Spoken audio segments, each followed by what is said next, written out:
notamment pour le dimanche, les prêtres rassemblent les personnes pour pouvoir dire la messe, mais quand il y a des problèmes ou quand il y a quelque chose à dire, c'est le prêtre qui rassemble le village. Quand il y a eu la peste, quand il y a eu de grands événements, c'est le prêtre qu'on écoute. Et donc l'homme d'église, c'est quelqu'un qui sait manier la foule. Alors, malgré tout, c'est à partir aussi du Moyen-Âge qu'on va commencer à avoir une mauvaise image de la foule. Parce que c'est au Moyen-Âge qu'il va y avoir des crises extrêmement graves. Tout à l'heure, j'ai parlé de la peste. À la fin du Moyen-Âge, il va y avoir la peste qui va tuer, alors, bien évidemment, on n'a pas les chiffres, alors on dit un quart, un tiers de la population européenne. Et les gens, bien évidemment, ont très peur. Et à ce moment-là, si le pouvoir royal est complètement impuissant face à cette crise sociale, encore une fois, c'est l'Église qui est présente dans chaque village et qui va être là pour maîtriser cette foule et qui va réussir à ce que la population et la foule ne deviennent pas une foule criminelle. Quand vous avez une maladie qui tue la moitié de votre famille, si votre voisin est malade, vous avez envie de tuer votre voisin pour que vous-même, vous ne soyez pas atteint par la maladie. Et ça, ce sont des instincts primaires, des instincts mais primitifs, j'allais dire, mais c'est la réalité. Et donc, à ce moment-là, c'est le rôle central de l'Église. Malgré tout, on ne peut pas empêcher la constitution des foules. Alors j'ai écrit en rouge, irrationnelles, mais ce sont des foules qui vont se réunir parce que la peur est trop grande. Alors, à quel moment on va avoir notamment ce qu'on a appelé la chasse aux sorcières, c'est-à-dire qu'il va y avoir un peu une hystérie, c'est-à-dire vraiment une peur qui ne peut pas être réfléchie, et les femmes vont être accusées d'être possédées par le démon, par le diable, et on va brûler, comme Jeanne d'Arc, des milliers de femmes en Europe, on n'a pas le chiffre exact, mais on voit dans les villages se constituer des foules spontanément pour aller chercher une femme qu'on accuse d'être une sorcière, qu'on va arrêter et qu'on va brûler et tuer.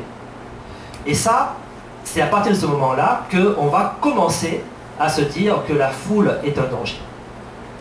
Parce qu'elle est un danger, parce qu'une fois qu'elle est constituée, on ne peut pas l'arrêter.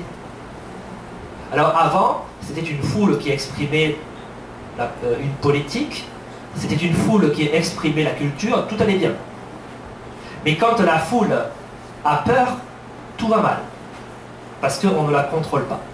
Et si on ne la contrôle pas, c'est un grand danger.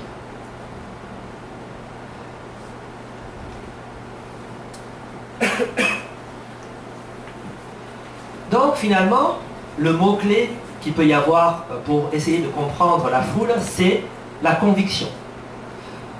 La conviction, alors par exemple les convictions religieuses au Moyen-Âge, c'est parce que les gens étaient croyants au Moyen-Âge que l'Église a pu maîtriser. Je peux vous assurer que si aujourd'hui, en Europe, il y avait une maladie qui tuait un tiers des Européens, vu que l'Europe s'est petit à petit déchristianisée au XXe siècle, la société ne resterait pas aussi calme qu'elle est restée au Moyen-Âge. Si un tiers de la population européenne est touchée par une maladie, je suis certain que la société ne serait pas aussi stable qu'elle l'a été au Moyen-Âge. Parce qu'il n'y a pas une croyance, quelque chose qui fait que les gens ont une autorité. Le prêtre avait une autorité. Aujourd'hui, il n'y a personne. Si quelqu'un vient chez vous qui vous dit restez là, même s'il y a une maladie, vous dites je m'en fous de qui tu es, je m'en vais. J'ai peur de la maladie.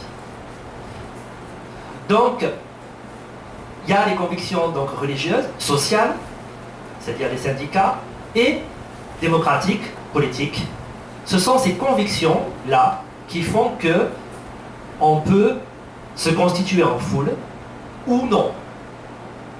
Parce que la foule, c'est quelque chose qui est, à travers l'histoire, quelque chose qui est soit politique, soit social, soit religieuse.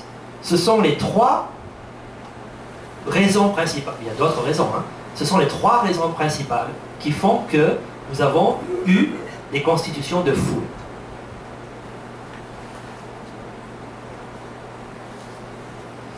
Alors, puisque nous continuons à avancer, maintenant on va arriver à l'époque, alors je chevauche, parce que sinon je serai là pendant une semaine, je pourrais parler encore plus que Kamel, donc on pourrait faire un concours, mais je suis obligé d'aller vite. Bien évidemment, il y aurait beaucoup de choses à dire, je dis des choses que je devrais approfondir pour ne pas être trop caricatural, mais bon, j'avance. Alors, dans notre époque contemporaine, c'est-à-dire 19e et 20e siècle, ce sont les juristes qui ont été les premiers à vouloir se saisir de cette question-là. Pourquoi? Parce que tout le 19e siècle, suite à la Révolution française, nous avons eu des révolutions.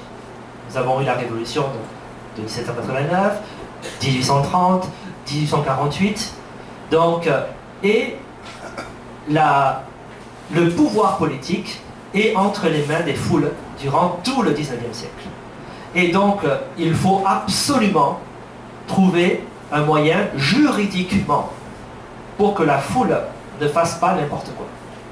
Alors, il faut, petit 1, il faut définir le statut juridique des personnes de la foule. C'est-à-dire que quelqu'un qui est tout seul, si moi je suis là, je vais tuer quelqu'un. Si je suis tout seul, on va dire il y a préméditation. Ça veut dire, tu as pensé que tu voulais tuer quelqu'un, tu l'as tué. Par contre, je suis dans une foule, on est tous très énervés, je tue quelqu'un parce que c'est l'effet de foule. Le tribunal va dire que parce que je suis dans une foule, je suis peut-être moins responsable. Et je serai moins condamné, j'aurai moins d'années de prison parce que je suis dans une foule que si je suis tout seul. Donc, il faut que le droit analyse cette question pour savoir un peu quel est le degré de responsabilité d'un individu qui est dans une foule. Ensuite, réfléchir aux éventuelles circonstances atténuantes. Ce que je disais tout à l'heure, si on est dans une foule, peut-être qu'on est moins responsable. En droit, la foule n'est pas définie comme un problème, mais comme un risque. C'est-à-dire, on sait très bien que s'il y a une foule, il y a un risque de problème. Automatiquement, les gouvernements, en France, tous les gouvernements qui se succèdent, ils ont très peur que des étudiants fassent une manifestation, parce que ce sont des jeunes, ils ont moins de 18 ans, on a très peur que la police tire sur un étudiant, ça y est. Là, après, c'est le scandale pendant un mois. Donc, ce qui est normal, mais à la fois, c'est la plus grande peur dans une démocratie, parce que dans une démocratie, il y a la presse, on voit ce qui se passe, et si on ne peut pas tuer quelqu'un.